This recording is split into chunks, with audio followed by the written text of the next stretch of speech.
Hello and welcome to Enchantment of Eternity's review for Star Trek Lower Decks Season 4, Episode 5, Empathological Fallacies. This video is a part of a series of videos where I review episodes of Lower Decks. I'll have to start with a spoiler warning for Star Trek Lower Decks up to Season 4, Episode 5. If you have not seen up to this point, you will not want to watch this video, otherwise some things will be spoiled for you. So, I love this episode. I'm just not going to beat around the bush here. I loved this episode. This episode reminds me how much I love Lower Decks and how I really do. It is my second favorite show of the modern era. So this episode sort of encompassed everything I love about the show. It's got a great character story.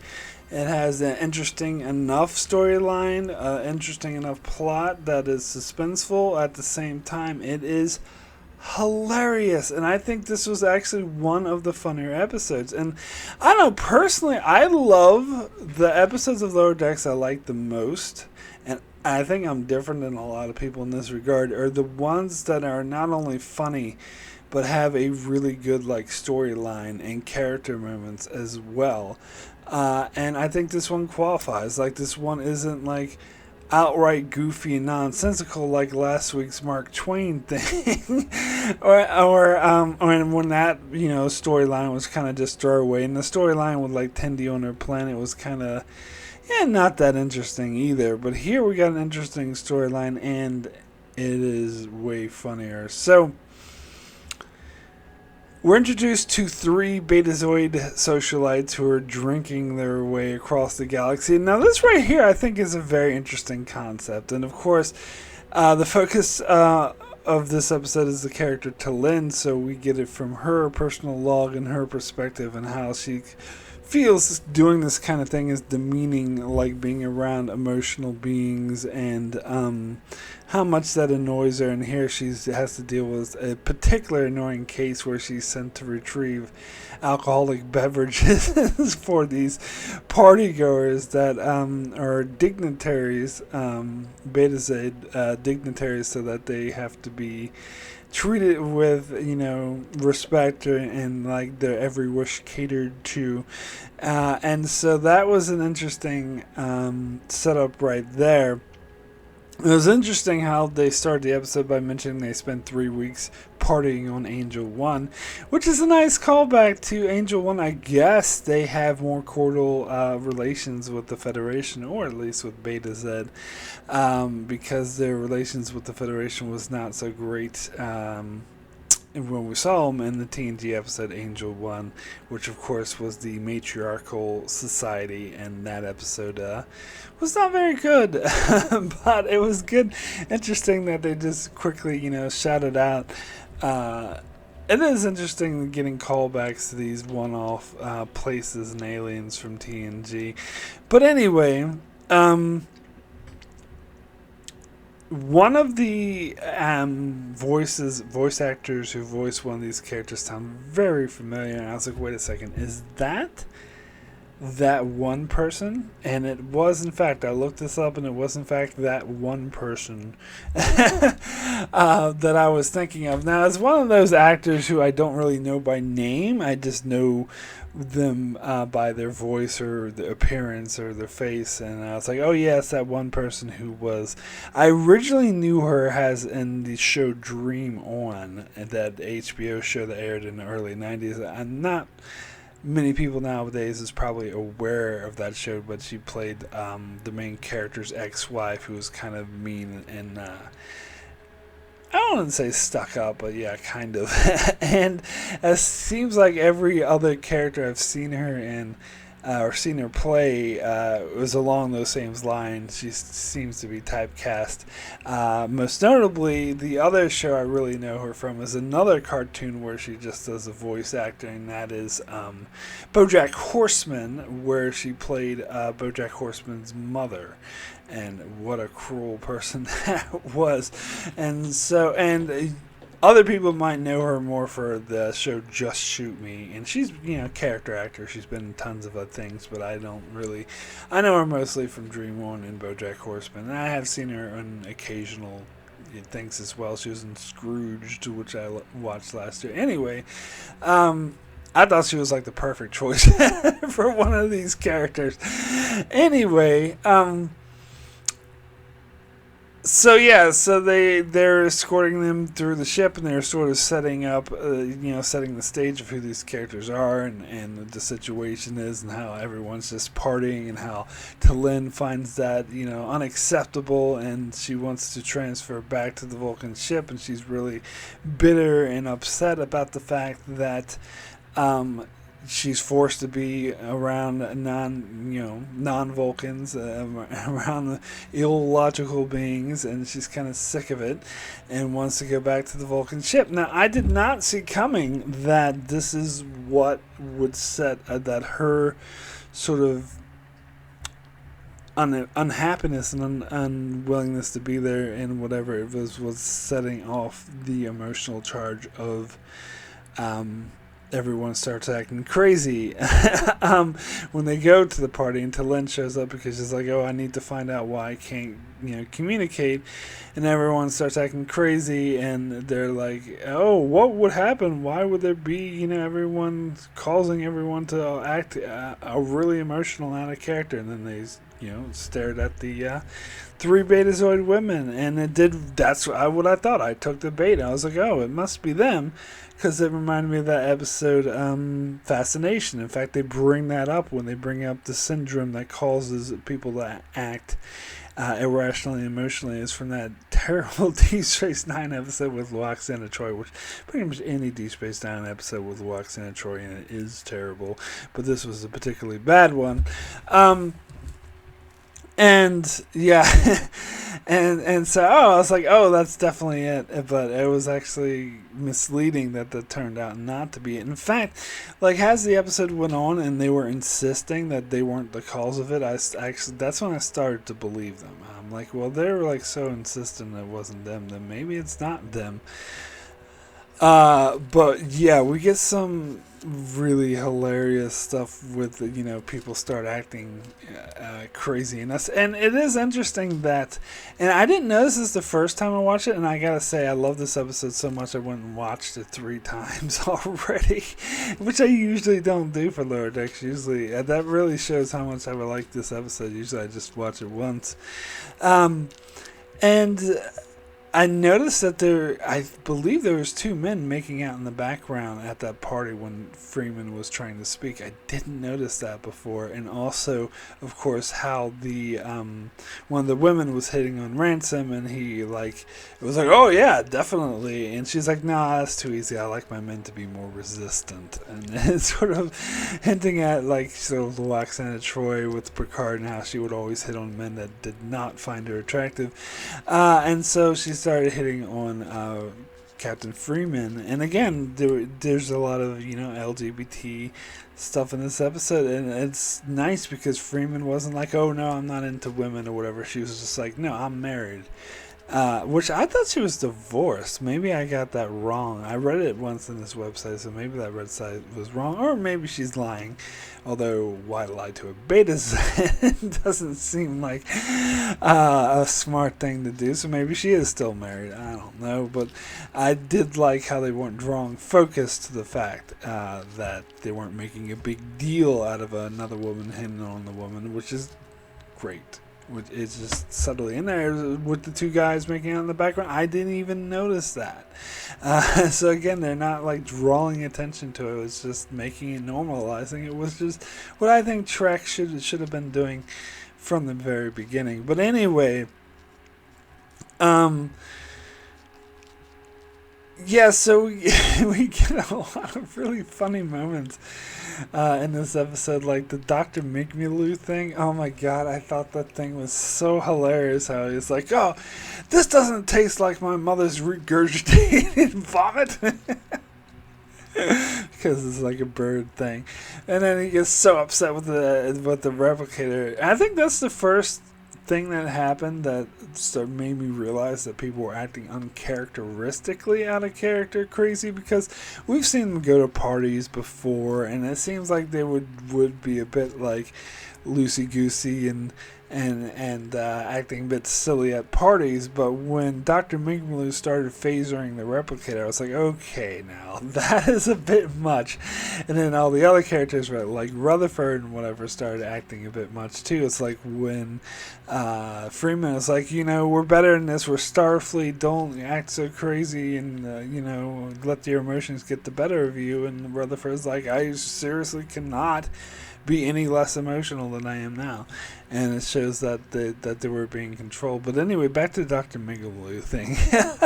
That was so funny when he decided to start going crazy and phasering the replicator. And then towards the end of the episode, when they, stopped that emotional outburst and people stopped having emotional outbursts, he was, like really like phasering it and throwing it and it like damaged it all completely. And then he like turned back to normal and was just like, woohoo, started whistling and just walking away. Oh my god, that was so hilarious. And then the Boimler subplot, I think that is definitely my least favorite part of the episode, although I don't think it sucked. It definitely didn't bring, and for one thing, we didn't focus on it very much. I didn't find it particularly funny. I mean, it was okay, like when they were doing charades and Keyshawn was doing charades and he was like, oh, it's obviously Constable Odo. But the whole thing about him being all like pissy because he wanted to like do badass security stuff, I don't know. And then the revelation that, they were just trying to make him feel better because security is also about like emotional security, I thought that was a bit silly too. But again, didn't hate it. It was fine. And it also didn't take up that much of the episode. And I do like the resolution that, and I kind of expected this to happen, that as soon as there was a red alert, they dropped the whole, fun, let's have fun thing, got their phasers out and started being badasses. That was actually great to see, because it's actually, I started to realize that this was a thing throughout all of Star Trek, is that usually security teams suck and get their asses kicked. And that's usually because of the plot, because they have to. That's why Worf constantly got the shit beat out of him. And it's not because they were saying he was a shitty fighter. They were actually saying that he was a good fighter and he was like the strongest, toughest man around. But the problem is they would always have the adversary, the villain, kick his ass, because that showed how badass these villains are and how much they, oh my god, they kicked Worf's ass, they must be completely hard to beat and someone not to fuck with. But the problem is when you do it so much, it makes Worf not seem much like a badass. And I think they've done this too with security all the time, not just Warfare. I just watched that episode with Tasha Yar when she had like 16 security guys coming. They all got their asses kicked by Klingons, and other. Even in DS9, Odo security guys would constantly get their asses kicked, and so it was nice to see the security team like go in there and kick ass and not get their asses kicked. And the whole point was, like, before they knew what was going on was when they were in trouble, but once they knew it, they just got together and kicked ass, and that was really cool.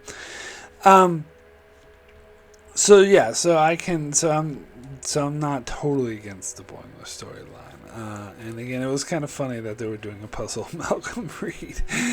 But anyway, so then they had the thing with they were flying the ship into the neutral zone, which is, a plot contrivance for sure, but since this is lower decks and it's a comedic episode at nature, even though it does have a serious plot, and I do think there was tension and nice character moments, I'm more willing to go along with it. It wasn't as dumb as the Mark Twain thing from last week. And I could buy, because I think I've seen other Star Trek episodes where, like that fucking Deadly Years, when that Commodore wanted to take the Enterprise to Romulan space because it was a quicker way to go, even though almost got the ship destroyed by doing so. And I kind of well, if that dumb Commodore can do it, then these Bajoran, who turned out to be intelligent officers, well, then they could do it as well. And they were being like, oh, I don't care. And I like Freeman was like being like a good captain, I think, in this episode, like how she was kind of outwitting the women by like being like, oh no, don't read my mind. And they read their mind, and she picked up on the fact that they were bickering amongst each other, and so it's like, I can use this against them. So we'll trick one of them to read her mind to get and she probably kept thinking about what the other woman said to her. It's like, oh my god, and got them to all fight amongst each other so she could hit the red alert. That was actually cool. I actually really liked that. But now let me get to my favorite part of the episode. I was literally laughing out loud, like very loud, for a bit after this scene. I think it was one of the funniest scenes I've seen in Lower Decks in a while, when they very nearly went into the neutral zone.